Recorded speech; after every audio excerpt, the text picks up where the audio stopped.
It is the heart of the Imperium, and it is a tomb. In the deepest, most shielded sanctum of the Imperial Palace on Terra, within the vast chamber known as the Sanctum Imperialis, it hums with a power that defies physics. It is a machine of incomprehensible complexity, a lattice of gold and adamantium interwoven with conduits of psychic energy and arteries of forgotten science. 10,000 years, it has held its silent vigil, the center of a galaxy-spanning empire of 1,000,000 worlds. Upon its seat rests the master of mankind, his form a desiccated husk, a caricature of the glorious being he once was. This is the life support of a dying god, the focus of the psychic beacon that guides humanity through the stars, the seal upon a gate to hell. This is the golden throne, and it is a lie, not in its function, for it performs its duties with terrible, grinding efficiency. The lie is in its purpose. The common man of the 41st millennium believes it is a holy relic designed to preserve their savior until he can rise again. The truth is far more ancient and infinitely more tragic. The golden throne was never meant to be a sarcophagus. It was intended as a chariot to the stars, a key to unlocking a future free from the horrors of the warp. Now it is the engine of a slow, protracted execution, a device that is not merely sustaining an emperor but methodically, inexorably grinding his very soul into dust. It is not preserving a life, it is managing a death, and its eventual inevitable failure will not be the end of one man, but the end of everything. To understand the damnation of the Golden Throne, one must first exhume its promise. It is not a human creation. Its origins lie in a time of wonder and terror, the dark age of technology, when humanity's genius was a wildfire that burned across the galaxy. The few surviving records, fragmented and shrouded in machine cant, suggest it was a relic discovered by the Emperor during his early wars to unite Terra. It was known then by a different name, a throne of power, one of many such arcane devices scattered across the cosmos by races long since turned to dust. It was a psychic amplifier, a nexus machine capable of focusing and magnifying the mental energies of a potent psyker to a degree that could reshape reality itself. In this artifact, the Emperor saw not a weapon, but a gateway. He envisioned a future where humanity would be shepherded into the Eldar Webway, a labyrinthine dimension that exists between real space and the warp, allowing for instantaneous travel without the perils of demonic predation. Mankind would be freed from its reliance on warp travel, cut off from the malign influence of the chaos gods, and guided into a new era of psychic evolution under his direct, benevolent control. The Golden Throne was to be the master key, the control hub from which the Emperor, his psychic might amplified to a godlike degree, would forge a new, permanent gate from Terra into the heart of this hidden dimension. It was the linchpin of the imperial truth, the ultimate expression of his plan to deliver his species from superstition and cosmic horror. The scale of this ambition cannot be overstated. It was a project to rewrite the fundamental rules of human existence, to sever the parasitic bond between humanity and the warp forever. For this, the Emperor withdrew from his own great crusade, leaving the conquest of the galaxy to his Primarch sons. He returned to Terra and secluded himself in the deepest vaults beneath the Himalayan mountains, his most trusted custodian guard standing vigil. There, with the genius of the Mechanicum and the silent watch of his personal guard, he began the laborious process of integrating the Golden Throne with the arcane machinery required to breach the walls of reality. For a time, it seemed the dream was within reach. A stable portal was opened, and the Emperor's agents began the slow, painstaking work of mapping and securing sections of the Webway, preparing it for human colonization. It was to be his masterwork, the final victory that would render all the wars and bloodshed of the Crusade retroactively necessary. But the grandest dreams cast the darkest shadows. From the distant world of Prospero, a warning came not as a whisper, but as a psychic thunderclap. Magnus the Red, the Primarch of the Thousand Suns, a master of the esoteric arts, had foreseen his brother Horus's betrayal. In his desperation to warn his father, he committed an act of unforgivable hubris. He bypassed all conventional means of communication and cast a soul-shattering spell across the void, a psychic projection that tore through the delicate wards the Emperor had placed around his secret project. Magnus's astral form did not simply arrive on Terra, it smashed through the veil of reality like a battering ram, shattering the fragile Webway gate beyond repair. The dream died in that instant, replaced by a permanent, waking nightmare. The breach was not merely a broken door. It was a gushing wound in the fabric of reality, bleeding raw immaterium directly into the heart of the Imperial Palace. From this psychic rupture, the legions of the warp poured forth. Demons of every shape and allegiance, a tide of pure, malevolent energy given form. The promise of a safe harbor became a gateway to hell, unleashed directly beneath the throne world. The initial defense fell to the warriors who had guarded the project from its inception. The Adeptus Custodes and the Sisters of Silence. In the lightless tunnels and impossible corridors of the broken Webway, they fought a war that would never be recorded in the histories of the Imperium. It was a secret, desperate struggle against infinity, a battle not for territory, but for the very soul of Terra. The Custodes, the Emperor's golden armored companions, met the demonic tide with blade and bolter, their martial perfection a bulwark against impossible odds. Alongside them fought the Sisters of Silence, their psychic blankness anathema to the creatures of the warp. Their very presence a weapon that could unmake demons where they stood. For years, as the Horus heresy burned across the galaxy above, this secret war raged in the depths. But it was a battle they could not win. They could only hold the line.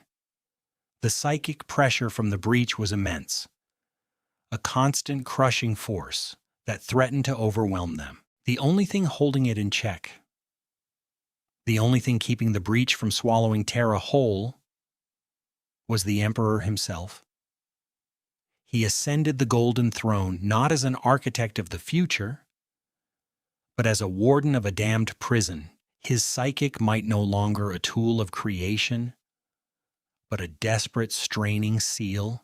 He was forced to abandon his dream to become its jailer, pouring his consciousness into the machine to hold back the tide, even as the galaxy tore itself apart. When at last the heresy reached its devastating climax, the Emperor faced Horus aboard his flagship, the Vengeful Spirit. He returned to Terra not as a triumphant savior, but as a broken, dying man. His body shattered, his spirit wounded almost to the point of annihilation. He was carried by the Primarch Rogel Dorn back to the one place that could possibly contain his fading essence, the Golden Throne. Here the machine's function underwent its final tragic transformation. It was no longer a key, no longer a seal. It became a monstrous, improvised life support system. The greatest minds of the Mechanicum, under the psychic guidance of the Emperor's last fading whispers, worked frantically to integrate his ruined biology with the throne's arcane systems. They turned a device of psychic amplification into an iron lung, a dialysis machine, and a prison all at once. The cost was immediate and absolute. To be interred within the throne was to have one's soul chained to a machine that would sustain the body's barest biological functions while using the spirit as a power source. The Emperor, the most powerful psyker in human history, became a psychic battery of unimaginable output. His consciousness, now a fractured and agonized ghost, was harnessed for two terrible purposes: to continue holding the demonic breach beneath the palace closed, and to power the Astronomicon, the psychic beacon that allows navigators to guide starships through the warp. He became the lighthouse for the very empire he could no longer rule, his suffering the bedrock of its continued existence. This is the foundational horror of the Golden Throne. It is not healing him, it is consuming him. The machine was designed to amplify a living, willing mind for a singular, complex task. It was never intended to sustain a shattered body and a tortured soul in a permanent state of near death for millennia. The strain is unimaginable. The systems of the throne are not just supporting the Emperor, they are actively fighting a constant battle against his own psychic death throes. His spirit is a star, and the throne is a crumbling containment field. To prevent this catastrophic overload, a terrible sacrifice was instituted. Every day for 10,000 years, 1,000 psykers are brought before the throne. They are chained to its periphery, and the machine drains them dry. Their souls are siphoned off, not as primary fuel, but as a psychic scouring agent, a buffer that absorbs the toxic feedback of the Emperor's agony and keeps the throne's ancient mechanisms from burning out. They are the cost of one more day. One more day of the Astronomicon's light. One more day the demons are kept at bay. 10,000 years, over 3.5 billion souls sacrificed, not to honor a god, but to lubricate the gears of his deathbed. And still it is not enough. The throne itself is failing. It is a machine, and machines decay. The knowledge of how to build it, let alone repair it, was lost long before the Imperium was even founded. Its components are irreplaceable, its workings a mystery even to the highest-ranking magi of the Adeptus Mechanicus. The reports from the Fabricator-General of Mars, delivered under seals of the most absolute secrecy to the High Lords of Terra and the Captain General of the Custodes, paint a portrait of slow, systemic collapse. Microconduits fracture, power relays flicker and die, psychic baffles, stressed for 10 millennia beyond their intended tolerance, begin to degrade. Each failure is a small tremor in the foundation of the Imperium. Each is patched with whatever desperate, inadequate solution the tech priest can devise. A prayer and a ritual replacing true understanding. They are not engineers maintaining a machine. They are priests tending a shrine, hoping their faith can hold back the inevitable entropy. The search for lost standard template constructs, the mythical blueprints from the dark age of technology, has become a holy quest driven by this single, terrifying imperative. Entire crusades are launched on the whisper of a rumor that an STC for a synaptic relay or a neural bridge might be found on some forgotten tomb world.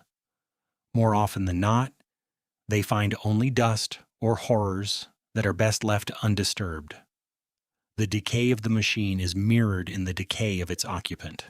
The Emperor is not sleeping. He is not healing.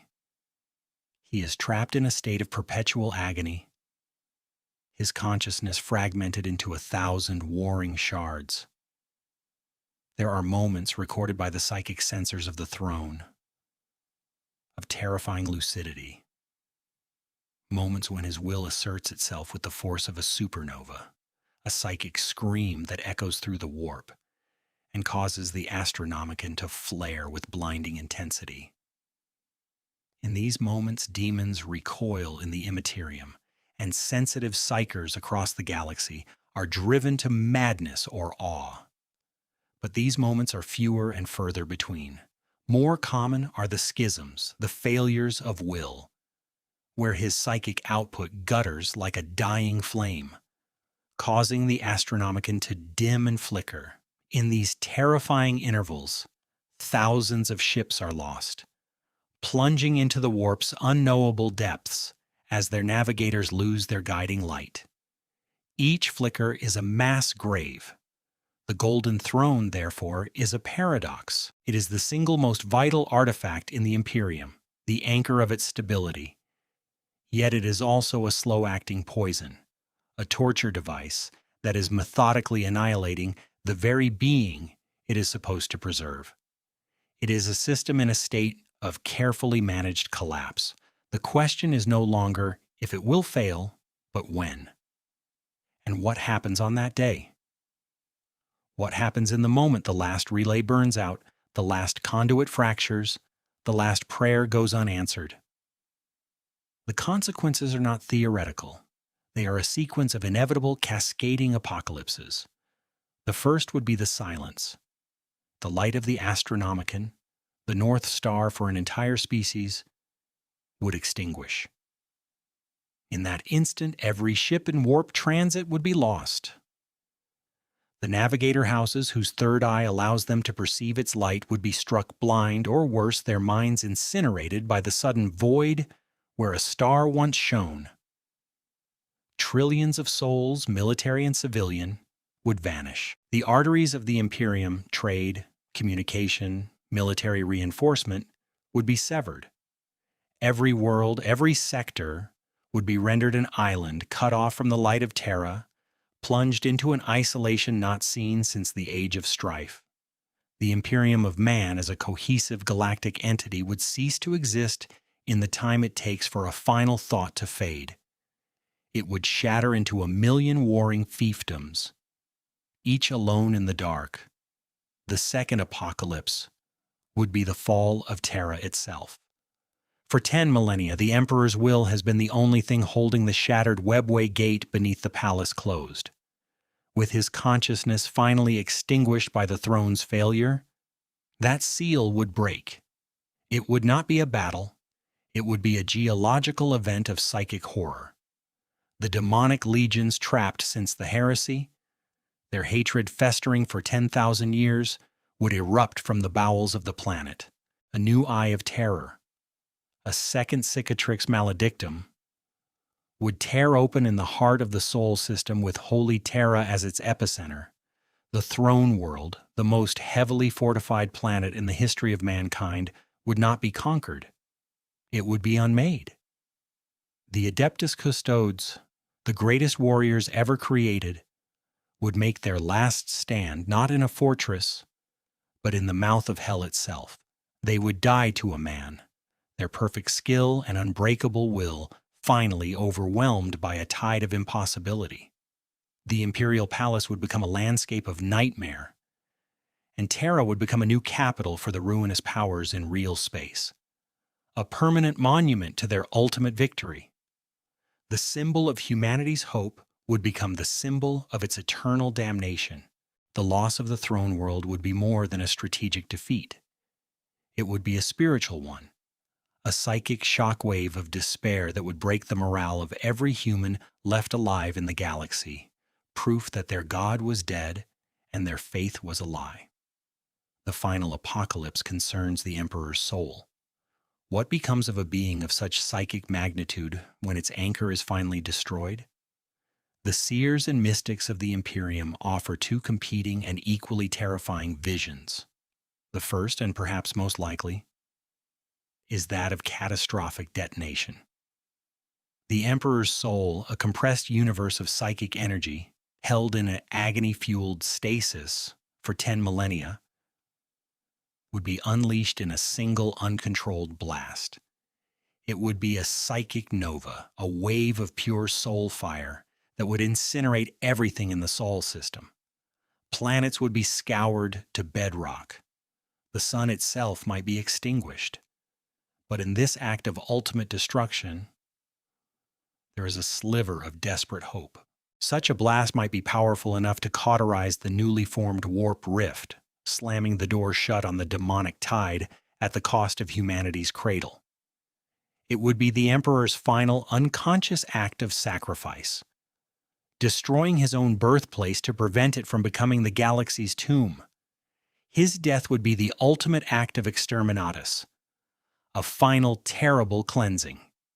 It would save the galaxy from a new age of chaos, but it would leave mankind headless, godless, and utterly, completely lost in the encroaching darkness, a species orphaned in a hostile universe with no hope of reunification or salvation.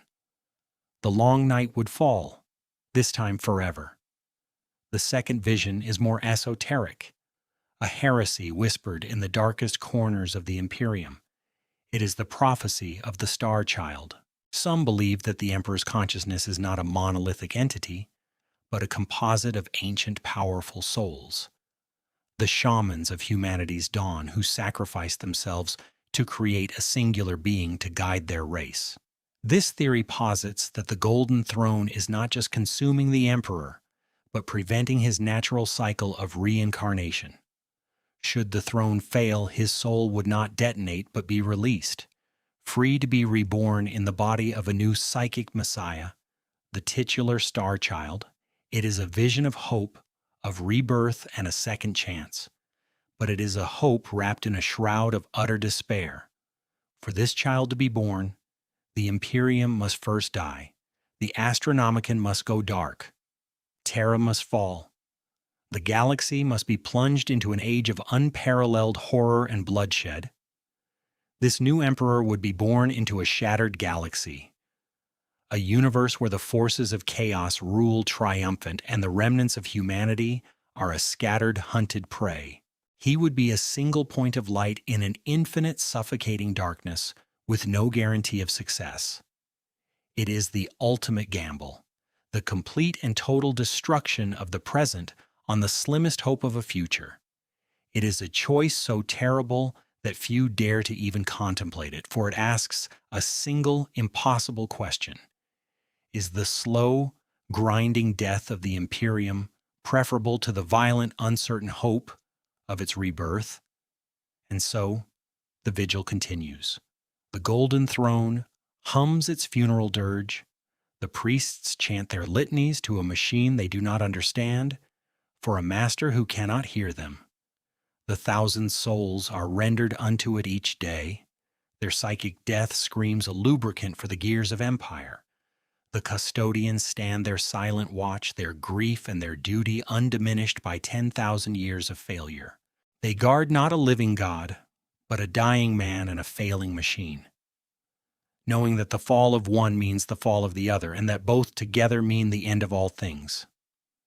The central paradox of the 41st millennium is this: the Imperium of man is kept alive by the very instrument that is ensuring its God can never recover. It is a civilization built upon a tomb, powered by a soul being flayed alive, guided by the death light of its murdered savior. The Golden Throne is supposed to be the promise of the Emperor's return, but the truth is more severe. It is the guarantee that he never can. It is the engine of his destruction, and its rhythm is the ticking clock, counting down to the end of the human race. A final silent moment when the light goes out, and the darkness consumes all.